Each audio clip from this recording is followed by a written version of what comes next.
Hello friends, आज हम हमारा टॉपिक मैक्रो इकोनॉमिक्स का कंटिन्यू कर रहे हैं जिसका नाम है excess demand and deficit demand, जो हम आज पूरी डिटेल में पढ़ेंगे। इसके कॉजेस क्या होते हैं, इसके गैप को क्या बोलते हैं और सिचुएशन कैसे क्रिएट होती है। चलिए स्टार्ट करते हैं। इसके प्रीवियस पार्ट्स के लिए लिंक में डिस्क्रिप्शन में जाए और लिंक्स को चेक करें। Thank you. अभी हम देखते हैं कि एक्सेस डिमांड और डेफिसिट डिमांड क्या होती है। तो एक्सेस डिमांड और डेफिसिट डिमांड क्या होती है? एक ऐसी सिचुएशन, एक्सेस डिमांड एक ऐसी सिचुएशन जहाँ पे हमारी एग्रीगेट डिमांड बड़ी है सप्लाई से, मतलब जो मार्केट में सप्लाई हो रहा है उससे कहीं गुना ज़्यादा हमारी डिमांड है। ये सिचुएशन है। सिचुएशन क्रिएट हुई है इस कॉन्सेप्ट की वजह से। अब इस गैप को क्या बोलते हैं? ये जो सिचुएशन क्रिएट हुई है इसने एक गैप क्रिएट करा है मार्केट में। किसके बीच में? जो जो गुड्स और सर्विसेज मार्केट में अवेलेबल है उसके और जो हमारी डिमांड है उसके बीच में एक गैप है। अब देखेंगे अगर आप यहाँ पे, तो हमारी डिमांड कई गुना ज़्यादा है और सप्लाई बहुत ज़्यादा कम है। तो यहाँ पे जो आया वो आया इन्फ्लेशनरी गैप। इन्फ्लेशन का मतलब होता है इंक्रीज इन प्राइस। एक जनरल डेफिनेशन देखी जाए तो इन्फ्लेशन का मतलब होता है इंक्रीज इन प्राइस। चलिए, अगर आपके पास 100 यूनिट्स अवेलेबल है मार्केट में और आपकी डिमांड है 120, तो आप क्या करेंगे? ऐसे लोगों को छांटोगे जो उसे हाई रेट्स पे ना खरीद पाए। आप अपने प्रोडक्ट के रेट्स को बढ़ा दोगे। प्रोडक्ट के रेट्स बढ़ा दिए तो क्या होगा कि जो अफोर्ड नहीं कर पाता है उन तक ये गुड्स पहुंचेगा नहीं, और जो कंज्यूम कर सकते उस प्राइस पे भी वो कंज्यूम करेंगे। ये होता है इन्फ्लेशनरी गैप। फिर आते हैं हम इसके कॉजेज ऑफ गैप पे। ये गैप है, ये किन किन कारणों से आया? ये आया हमारा सबसे बेसिक, ये यहाँ पे भी, ये जो 4 पॉइंट है ये यहाँ पे भी सेम है और यहाँ पे भी सेम है। मतलब ये सारे पॉइंट्स एक्सेस डिमांड के लिए भी सेम है और डेफिसिट डिमांड के लिए भी सेम है। चलिए देखते हैं कि कौन कौन से गैप्स हैं। Private and government expenditure. Private and government consumption expenditure का मतलब क्या हुआ कि जैसे ही हमारा प्राइवेट और गवर्नमेंट का एक्सपेंडिचर बढ़ा, प्राइवेट मतलब हम लोग, गवर्नमेंट मतलब ऑल गवर्नमेंट यूनिट्स, और प्राइवेट मतलब सारे हाउस होल्ड्स। तो जो सारे हाउस होल्ड्स और गवर्नमेंट की जो कंजम्पशन एक्सपेंडिचर है वो बहुत ज़्यादा हाई हो गया।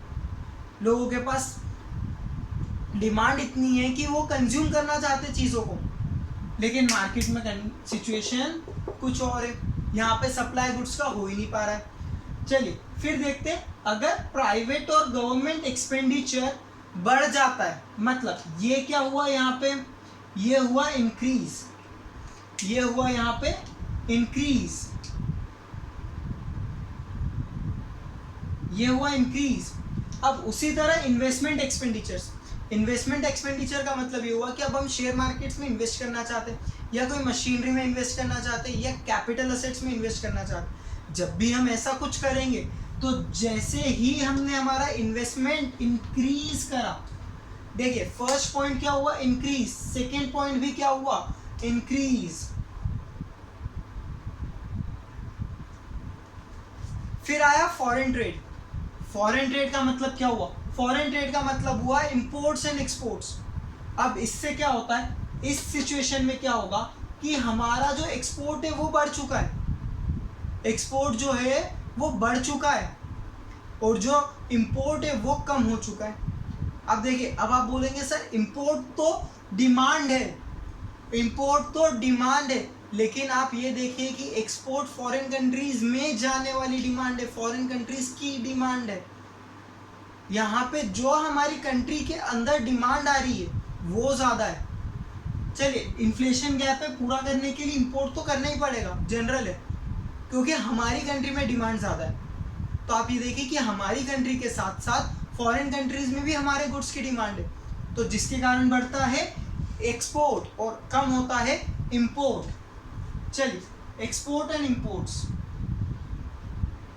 एक्सपोर्ट हुआ इंक्रीज और इंपोर्ट्स हुए कम। टैक्सेस। अब गवर्नमेंट आ गई, तो गवर्नमेंट ने बोला कि पहले आप 10% टैक्स भरते थे, तो अब आपको भरना पड़ेगा सिर्फ 5% टैक्स। जीएसटी का अमाउंट है, पहले 10% भरते थे, अब भरना है 5%। क्या हुआ डिक्रीज इन टैक्स।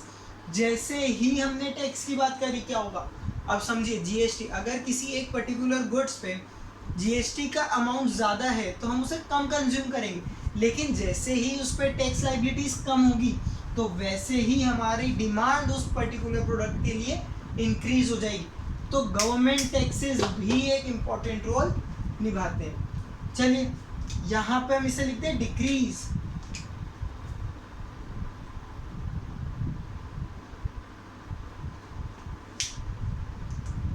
अब यहाँ पे कॉन्सिक्वेंसेस की एक्सेस डिमांड के कारण क्या क्या कॉन्सिक्वेंसेस होते, क्या क्या कॉन्सिक्वेंसेस मतलब कि इकोनॉमी में हमें क्या क्या चीज़ें देखने को मिलती।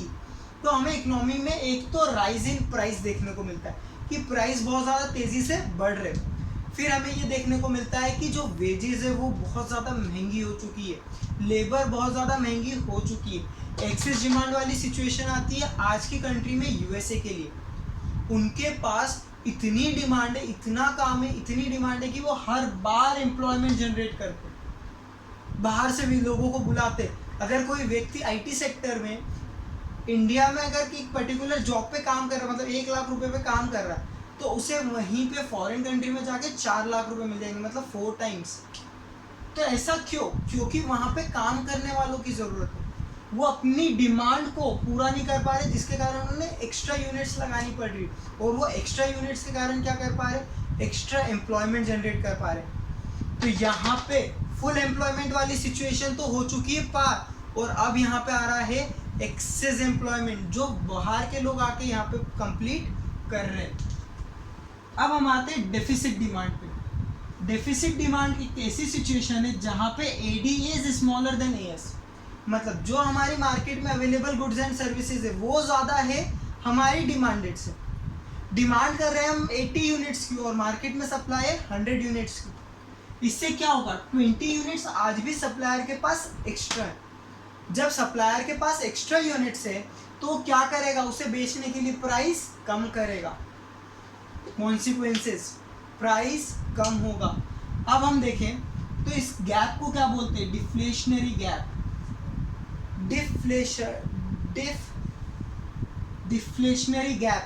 डिफ्लेशनरी गैप्स का मतलब क्या हुआ, डिफ्लेशनरी गैप्स का मतलब ये हुआ कि जब आपकी सप्लाई ज़्यादा है और डिमांड कम है, अब आपके पास एक्स्ट्रा गुड्स हमेशा स्टॉक में। जब ऐसी सिचुएशन आती है तो जो हमारे इंपोर्ट और एक्सपोर्ट्स है उसकी बात करें तो क्या होगा, एक्सपोर्ट्स हो जाएंगे हमारे कम और इंपोर्ट्स हो जाएंगे हमारे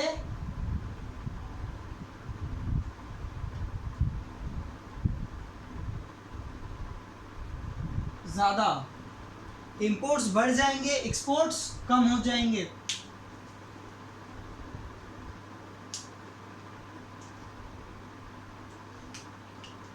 फिर हम आगे चलते हैं, प्राइवेट एंड गवर्नमेंट एक्सपेंडिचर, ये क्या होगा, डिक्रीज होगा।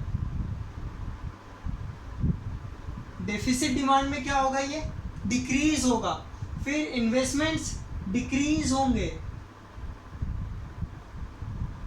और टैक्स लाइबिलिटीज इंक्रीज होगी। देखिए पॉइंट सारे सेम है, यहाँ पे ये चीज़ आ गई है, यहाँ पे ये चीज़ आ गई है। अब देखिए, अब आपने बोला कि यहाँ पे हमारे एक्सपोर्ट्स कैसे कम हो गए। भैया जब आपके पास यूनिट्स बच रही है, एक्स्ट्रा यूनिट्स बच रही है, इसका मतलब क्या हुआ, आपके पास डिमांड कम है, फॉरेन कंट्रीज की डिमांड कम है, तो यहाँ पे इंपोर्ट्स हो गए, एक्सपोर्ट्स हो गए कम। अब इंपोर्ट्स बढ़ गए, तो इंपोर्ट्स कैसे बढ़ गए, सब पहले तो गुड्स हमारे पास बचा हुआ है इकोनॉमी में और हम इंपोर्ट कर रहे हैं, तो भैया मार्केट इतना सस्ता हो चुका है कि इंपोर्टेड गुड्स की वैल्यू बढ़ गई है। अब इंपोर्टेड गुड्स पे लोगों का ध्यान जा रहा है। चलिए फिर कॉन्सिक्वेंसेस। कॉन्सिक्वेंसेस का मतलब क्या हुआ यहाँ पे कि सबसे पहला कॉन्सिक्वेंसेस क्या, जब आपके पास एक्स्ट्रा मटेरियल बचेगा तो आप लेबर कम करेंगे, तो लेबर कम हुआ तो यहाँ पे सबसे पहली प्रॉब्लम जो आई वो आई अनएम्प्लॉयमेंट की। उसके बाद यहाँ पे दूसरी आई कि सारे गुड्स एंड सर्विसेज कभी भी सेल आउट नहीं किए जा सकते, जिसके कारण हमारा स्टॉक हमेशा बढ़ता जाएगा, जिसके कारण हमारा स्टॉक हमेशा बढ़ता जाएगा। और तीसरा प्रॉफिट श्रिंक होंगे। अगर हम 80 यूनिट्स ही बनाएंगे तो 80 ही बेचेंगे, और जब 80 यूनिट्स बनाएंगे तो 80 यूनिट्स पे ही प्रॉफिट होगा।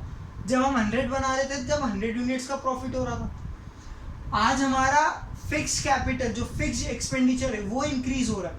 क्यों? क्योंकि डेप्रिसिएशन तो सेम है ना। डेप्रिसिएशन हर साल जो लगना है हमारे प्लांट पे वो तो लगेगा ही लगेगा, आप उसको इग्नोर नहीं कर सकते हो। जो मैनेजर की सैलरी 1000 यूनिट्स पे थी वही 800 पे भी है और वही 500 पे भी है। मैनेजर की सैलरीज फिक्स है, तो यहाँ पे एक्सपेंसेस फिक्स है, जिसके कारण हमारे प्रॉफिट श्रिंक होते जाएंगे, और प्रॉफिट श्रिंक होंगे तो हमारी लेवल ऑफ इनकम जो है वो डिक्रीज होगी। जैसे ही हमारे प्रॉफिट श्रिंक हुए हमारे यहाँ लेवल ऑफ इनकम कम हुई, अनएम्प्लॉयमेंट जनरेट हुआ। जो एम्प्लॉयड लोग थे वो अब एम्प्लॉयमेंट में चले गए, अब उनके पास कमाने के लिए पैसा है नहीं, वो कमा रहे हैं नहीं, तो जो हमारी इनकम है, नेशनल इनकम है, वो कंटिन्यूसली कम होती जाती है। यहाँ तक एक्सेस डिमांड और डेफिसिट डिमांड सिंपल टॉपिक है, लिखना आना चाहिए, टॉपिक्स इंपॉर्टेंट है, ये कॉमन टॉपिक से इंक्रीज और डिक्रीज लगाना लिख सकते हैं। थरो रीडिंग करेंगे for complete reading, for complete knowledge. Thank you.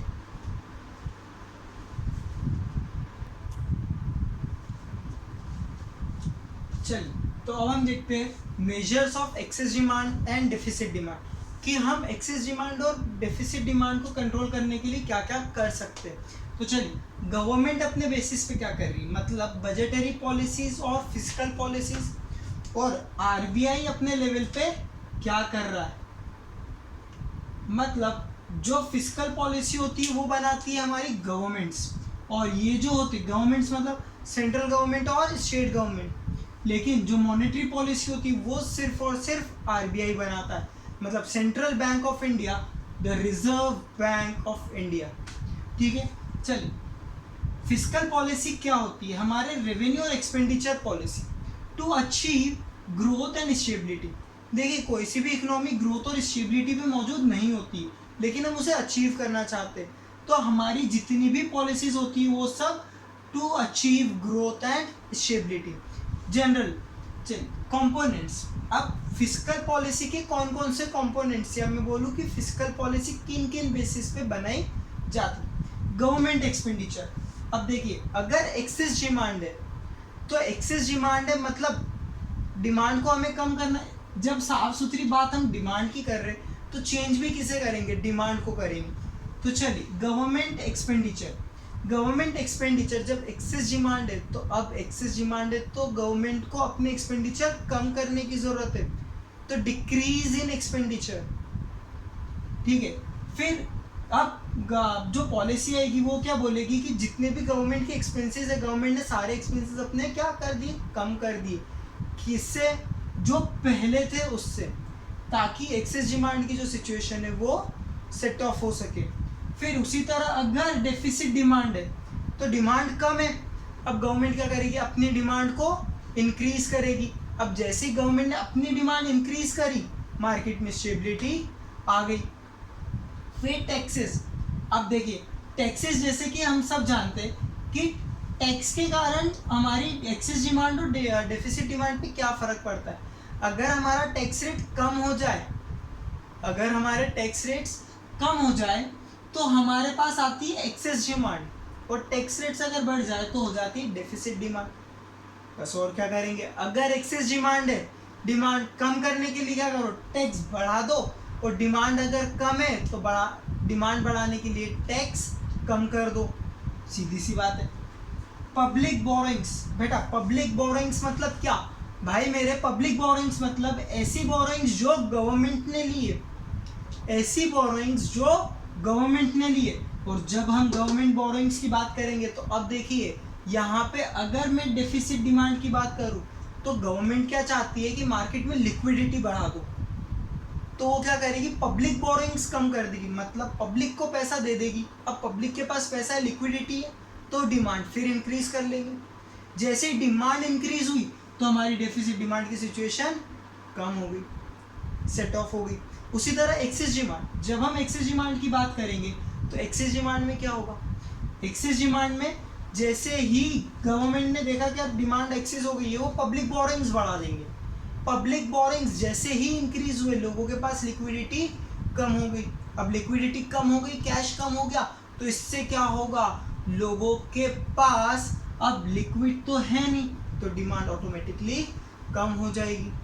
मतलब एक आर्टिफिशियल सप्लाई ऑफ क्रेडिट उन्होंने, मतलब एक आर्टिफिशियल सप्लाई क्रिएट करी, किसकी, गवर्नमेंट सिक्योरिटीज की। मार्केट में सिक्योरिटीज रिलीज करते गए जनरल पब्लिक को, उनसे पैसा लेते गए। फिर आया बोरोइंग्स फ्रॉम आरबीआई। अब देखिए, हम ये सब तो जानते हैं कि गवर्नमेंट का बैंक कौन होता है, आरबीआई होता है, तो आरबीआई से ही लोन ले सकती है पब्लिक और आरबीआई। अब जब हमने आरबीआई से bank, Modi ji central government में, अब देखिए एक्सेस डिमांड है, तो जो सेंट्रल गवर्नमेंट है वो बैंक को क्या बोलेगी कि आप ऐसा करो, हमें और ज़्यादा लोन दो, सॉरी डेफिसिट डिमांड में बोलेगी कि आप हमें और ज़्यादा लोन दो। जब गवर्नमेंट के पास लोन आएगा तो मार्केट में पैसा रिलीज करेगी टू मेंटेन लिक्विडिटी। अब उसी तरह अगर एक्सेस डिमांड है तो आरबीआई से क्या बोलेगी कि हम आपका जो लोन है वो पे ऑफ कर देंगे। इससे क्या होगा कि जो मार्केट में लिक्विडिटी है वो गवर्नमेंट बाहर निकालती जाएगी। अब लिक्विडिटी कम हो गई है तो डिमांड ऑटोमेटिकली कम हो जाएगी। 4 कंपोनेंट्स इसके। अब इसके अगर हम देखें मॉनेटरी पॉलिसी, तो मॉनेटरी पॉलिसी किसे बोलते हैं, monetary policy regulating cost of credit. Important है कॉस्ट ऑफ क्रेडिट। अगर आपकी कॉस्ट ऑफ क्रेडिट किसको बोलते हैं, चलिए पहले तो ये देखें। कॉस्ट ऑफ क्रेडिट हम बोलते हैं इंटरेस्ट को, कॉस्ट ऑफ क्रेडिट हम बोलते हैं इंटरेस्ट को। एंड अवेलेबिलिटी ऑफ क्रेडिट्स, आज आप बैंक में गए और बोल दिए 1 करोड़ का लोन चाहिए, अगर बैंक आसानी से दे दे तो इसका मतलब क्या है कि आप बैंक के पास पैसा मौजूद है। लेकिन 1 करोड़ का छोड़ो, आप 1 लाख का लेने गए और उन्होंने बोल दिया कि अभी नहीं दे पाएंगे, तो इसका मतलब क्या है, कैश की कमी है, लिक्विडिटी की कमी है। तो अवेलेबिलिटी ऑफ क्रेडिट्स। अब देखिए कंपोनेंट्स इसके क्या क्या होते हैं। एक तो होता है बैंक रेट और रेपो रेट। बेटा ये हम मनी एंड बैंकिंग में सब जानते हैं कि रेपो रेट को क्या बोलते हैं। रेपो रेट और बैंक रेट्स का मतलब ऐसा इंटरेस्ट रेट जो कमर्शियल बैंक्स जनरल पब्लिक को वो ऑफर करती है। जब अब देखिए एक्सेस डिमांड है, एक्सेस डिमांड है, तो हमारे पास जब हम एक्सेस डिमांड की बात कर रहे हैं तो डिमांड कम करनी है, तो हम क्या करेंगे, हमारे इंटरेस्ट रेट्स को बढ़ा देंगे ताकि जो लोगों की लिक्विडिटी है, अब जैसे किसी ने 10 लाख का लोन लिया और अचानक से एक्सेस डिमांड वाली सिचुएशन आ, ठीक है, तो क्या करेगी बैंक 10 लाख के लोन पे इंटरेस्ट जो पहले 10% था उसे बढ़ा के 15 कर देगी। तो वो भी सोचेगा यार ऐसी जगह पे खर्च करे जहाँ पे इंटरेस्ट इसके बराबर मतलब सेट ऑफ किया जा सके। तो एक्सेस डिमांड में हम क्या करेंगे, इंटरेस्ट रेट्स को बढ़ा देंगे, और जैसे हमारी डेफिसिट डिमांड आएगी हम इंटरेस्ट रेट्स को कम कर देंगे। क्यों, ताकि लोगों ज़्यादा से ज़्यादा लोन ले और उस डिमांड को मार्केट में क्रिएट कर सके। अच्छा, लोन भी किस पे मिलता है, क्रेडिटेबिलिटी पे मिलता है, जिनसे गवर्नमेंट को लगता है कि हम पैसा ले सकते हैं उन्हीं को देती है। तो चलिए पैसा भी सिक्योर और डिमांड भी सेट ऑफ, ये आरबीआई अपनी तरफ से कर रही। फिर आया रिवर्स रेपो रेट।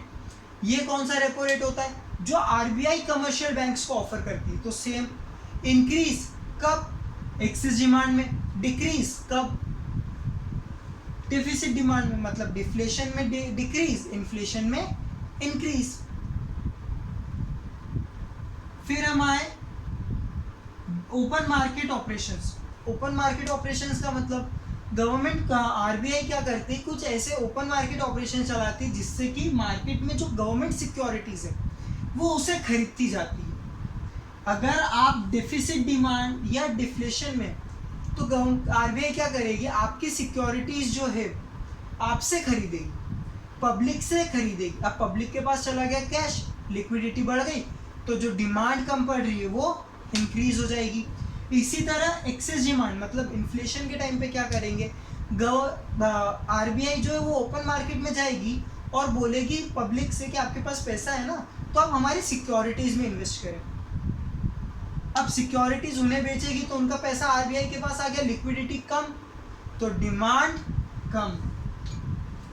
फिर है सीआरआर एसएलआर, मतलब कि भैया सीधे सीधे ये तो रेशोज है, statutory liquidity ratio, cash reserve ratios, margin requirement हम सब जानते हैं। मार्जिन रिक्वायरमेंट मतलब जो बैंक्स में ऐसी सिचुएशन जहाँ पे हमें एक मार्जिन तक मनी सेव करना होता है, अगर वो मार्जिन मनी हम ज़्यादा बढ़ा देंगे तो मार्केट में लिक्विडिटी कम हो जाएगी।